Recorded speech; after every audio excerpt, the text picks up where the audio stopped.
Professore, oggi Open Day qui all'Accademia Belle Arti Michelangelo, lei fattivamente collabora con il professore Prado alle tantissime iniziative che la scuola da qualche anno fa. Sì, tantissime iniziative che ormai sono, diciamo così, sotto gli occhi di tutti. L'Accademia sta lasciando le sue impronte non solo ad Agrigento, ma devo dire un po' in tutta la regione, se non altro anche oltre lo Stretto di Messina.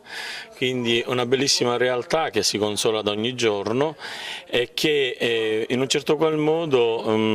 appunto così come diceva il direttore, il professor Alfredo Prado, Agrigento non si ferma solo alla Valle dei Templi, ma è anche qualcosa di più.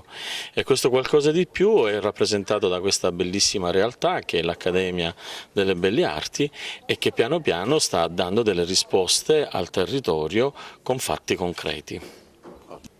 Ecco, qual è la sua funzione, il suo ruolo qui all'interno dell'istituto? All'interno dell'Accademia il mio ruolo è quello di creare un collegamento con il territorio e quindi appunto fare in modo che